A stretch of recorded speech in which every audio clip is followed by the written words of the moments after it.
warahmatullahi wabarakatuh. Jumpa lagi dengan channel Kipaku Bumi. Kali ini akan memperbincangkan, mau bertanya kepada narasumber Kipaku Bumi. Memperbincangkan tentang Ratu Hatib. Berarti akan membahas tentang Ratu Adil. Iya, Pak. Oh, oke. Monggo yang belum subscribe channel ini supaya kita bisa membuat konten-konten yang lebih banyak lagi. Monggo silahkan apa yang ada pertanyaan, nanti insya Allah semampu saya akan saya jawab. Monggo silahkan. Begini Ki, di masyarakat kan ramai diperbincangkan tentang Ratu Adil Ki. Mohon kiranya penjelasan apa sih Ratu Adil itu? Berarti pertanyaan pertama adalah tentang yang namanya Ratu Adil. Ratu Adil. Ya, kita ngobrol santai saja sambil ngerokok. Sebenarnya yang namanya Ratu Adil itu memang di jagat maya ataupun di media massa ataupun media sosial memang apa ya, kayaknya sudah ini ya hit lah, sudah hit. Jadi apa yang dinamakan dengan Ratu Adil? Kalau menurut pengetahuan saya, bahwa hal ini tentang masalah Ratu Adil itu menjurus ke masalah yang namanya ramalan Jayabaya, yang di situ ada sebuah perjanjian dari Ki Noyo Genggong ataupun Ki Semar, perjanjian dengan Syekh Subakir. Jadi awalnya pada zaman Raja Jayabaya itu sekitar abad ke-11, dan sekitar ada 1500 berapalah Masehi itu ada raja di kerajaan Kediri. Itu ada seorang raja yang namanya Raja Jayabaya.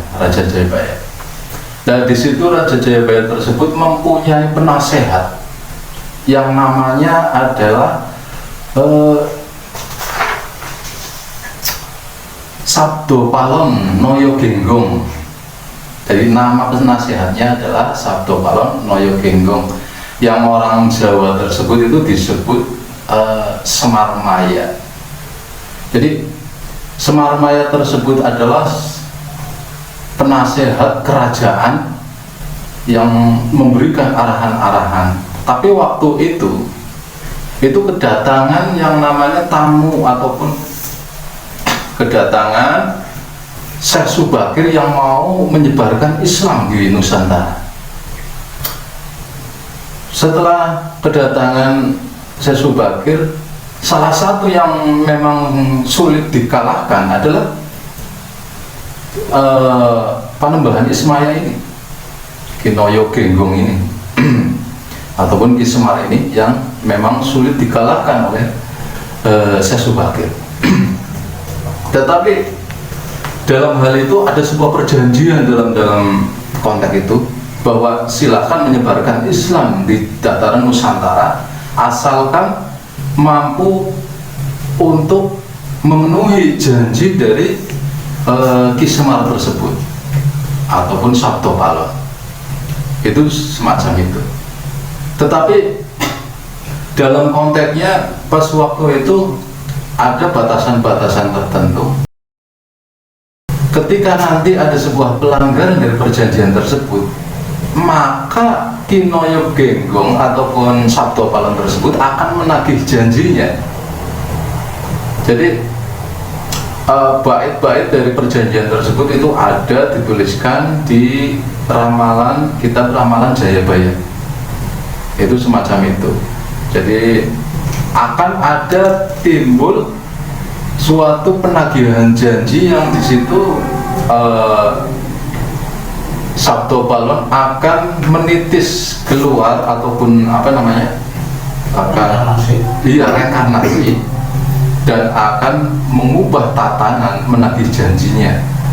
Dan salah satu ataupun perjanjian itu nanti akan ada beberapa perjanjian yang harus dipenuhi pas waktu itu nanti akan datangnya Ratu Adil setelah Sabto Palon tersebut keluar.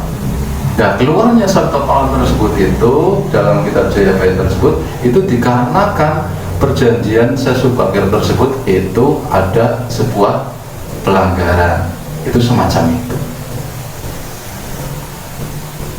Untuk mengenai ciri-cirinya Ki, ciri-cirinya itu gimana Ki? Berarti untuk ciri-ciri keluarnya Ratu Adil,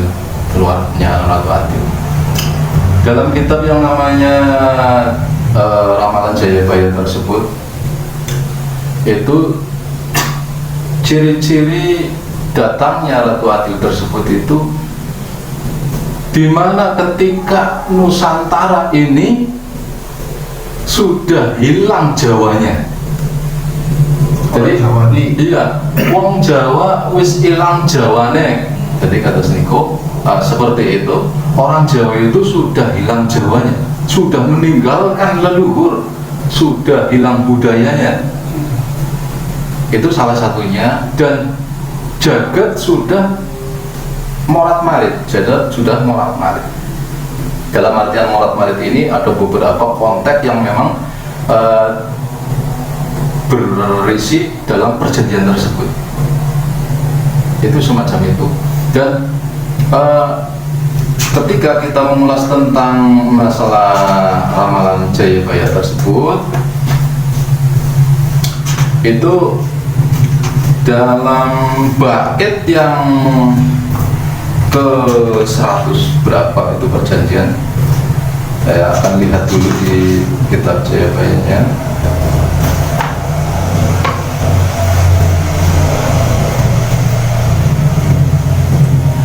Jadi diawali dari perjanjian Jayabaya ataupun Sabto Palon yang ke 140 itu berbunyi kebingungan lan kobongan. Jadi bingung dan banyak kebakaran, dalam arti itu ada kerusakan, banyak kerusakan, kebingungan dan kebakaran. Wong bener saya tenger-tenger, wong bener saya tenger-tenger. Maksudnya apa? Maksudnya adalah di masa itu orang yang benar itu kebingungan. Jadi bahasa Jawa tengah-tengah itu kayak kebingungan mau bagaimana ini caranya ataupun apa. Itu salah satu ciri-ciri akan datangnya wong bener saya tengah-tengah. Untuk yang 142, wong salah saya bunga-bunga. Di mana orang yang salah pada zaman itu akan beruforia. Mereka akan malahan bangga dengan kesalahannya. Orang berbuat salah itu akan bangga, tidak merasa salah, tetapi akan beruforia tentang kesalahannya. Malah kesalahannya itu dia bangga dengan kesalahannya, malah mempublikasikan. Jadi orang berbuat salah itu malah dipublikasikan, dia bangga dengan kesalahannya, bahwa saya ini begini dan lain-lain. Dia tidak merasa salah. Itu salah satunya.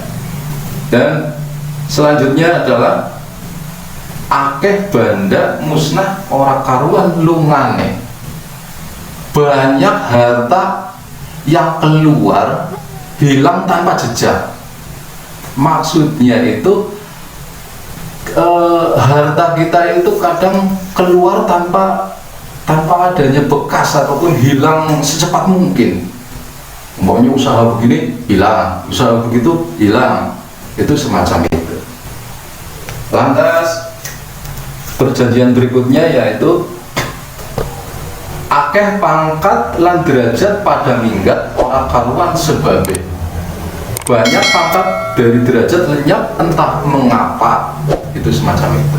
Lantas ada lagi akeh barang haram lan akeh bocah haram.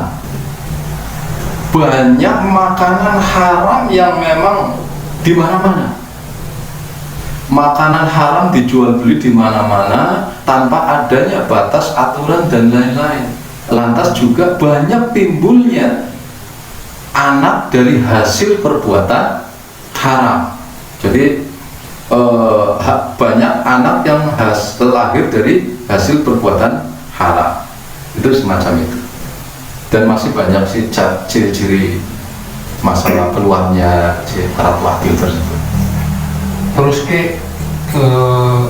ada nggak hubungannya ratu adil ini yang versi Jawa Dwipa ya dengan yang versi Nubuah?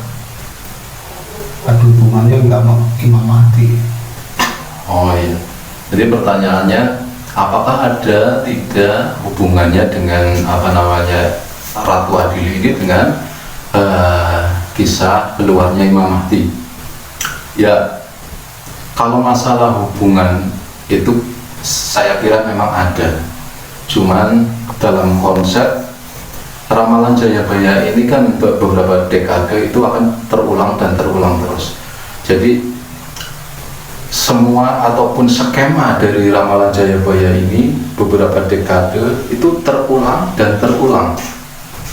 Jadi kalau menurut saya entah berapa dekade ataupun apa, itu memang terjadi yang skala besar dan berakhir dengan pamungkas dari Ratu Adil. Itu pamungkasnya, akhir dari cerita Ratu Adil ini adalah keluarnya Imam Mahdi. Itu pamungkasnya. Tetapi kita tidak bicara bahwa keluarnya nanti yang diceritakan tentang akan keluar Ratu Adil itu Imam Mahdi, kita tidak bicara seperti itu. Tetapi ada sebuah ciri-ciri yang sama tentang masalah hal tersebut. Contoh adalah keluarnya Ratu Adil tersebut ketika jagat ini sudah morat-marit. Jagat perang sana sini, semua negara adijaya itu hancur dan lain-lain ataupun apa. Lantas kembali tatanan situasi itu dinolkan kembali. Tatanan situasi itu dinolkan kembali. Jadi keluarnya Imam Mahdi juga kan hampir semacam itu. Cuman saya tidak bisa mengatakan bahwa nanti umumnya ketika nanti ciri-ciri yang zaman sekarang itu sudah agak ada lantas nanti nongol itu yang pamungkas, itu saya tidak bisa menerangkan. Itu bisa jadi ya, bisa jadi tidak, karena bisa jadi ini masih dalam tatanan Ratu Adil yang sebutnya adalah wilayah Jawa Dwipa, itu semacam itu. Jadi apalagi silakan. Untuk tanda fisiknya atau ciri fisiknya Ratu Adil itu kira-kira ada enggak? Untuk tanda fisiknya adalah untuk tanda fisiknya kita mengutip dalam mana kitab Jayabaya ini, bahwa ciri-ciri Ratu Adil tersebut adalah pada masa kerajaan itu ada dekade yang keluarnya juga Ratu Adil. Di situ ciri-cirinya adalah seorang yang memang pamongan ataupun lahir dari orang biasa, tetapi dia itu bersenjatakan 3 cakra ataupun kayak trisula kan ada mata-mata 3, bersenjatakan gitu. Karena dalam silsilah kita Jayabaya ini bahwa yang namanya Ratu Adil tersebut itu adalah titisan dari Dewa Wisnu dan Dewa apa, dan itu menitis ke beberapa ini apa namanya kisah ataupun keturunan. Dan ciri dari sifatnya adalah dia itu mempunyai sifat kepribadian, sifat tiga yang dipunyainya, kekuatan tiga, yaitu dia orang yang bijaksana, orang yang pintar, bijaksana, adil, dan orang yang mengetahui juga tentang agama. Itu semacam itu. Karena sesuai dengan hal ini bahwa Panembahan Ismoyo ataupun yang namanya Ki Semar ataupun Sabdo Palon tersebut itu ada sebuah referensi yang mengatakan bahwa beliau itu keturunan ataupun dari ranah Nabi Sis. Itu ada yang mengatakan seperti itu. Jadi bisa jadi kalau memang itu ada sebuah apa ya namanya ciri-ciri bahwa orang tersebut juga agamis ataupun mengenal dengan tatanan masalah agama juga. Itu ciri-ciri. Kalau masalah ciri-ciri fisiknya itu dalam kitab ini tidak dijelaskan sih ya, jelaskan secara ringkas. Tetapi yang jelas ada secara saya kode batin atau apa, itu ada toh dalam tubuhnya, itu ada toh, ada apa ya, ciri khusus dalam tubuh kayak gitu. Ada sebuah kayak toh di dalam tubuh, di badannya itu yang membentuk seperti entah itu apa yang penting ada, tapi itu di bagian apa pundak ataupun punggung. Iya, bagian sini karena apa? Itu kan menggambarkan sebuah kederajatan sih, mendarat ke sebuah kederajatan. Tetapi yang dijelaskan di sini adalah bahwa Satria Piningit ataupun Ratu Adil tersebut dia bersenjatakan Trisula Weda. Iya, Trisula Weda ataupun cakra tiga yang berbentuk ini. Itu semacam itu.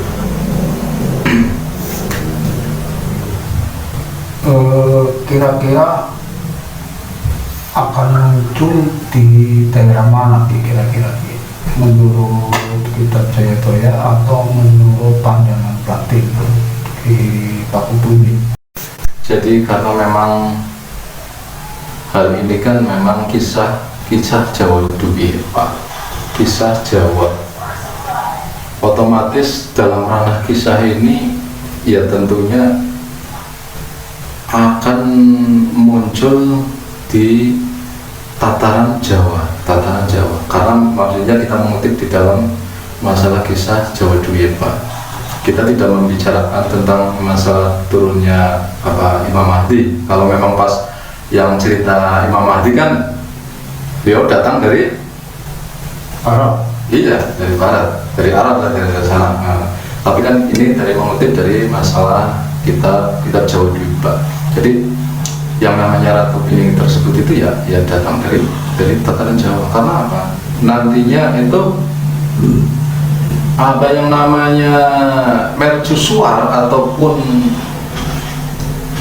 si titik kepemimpinan itu akan dimonitori oleh si Ratu Adil ini ataupun si Satria Piningit ini.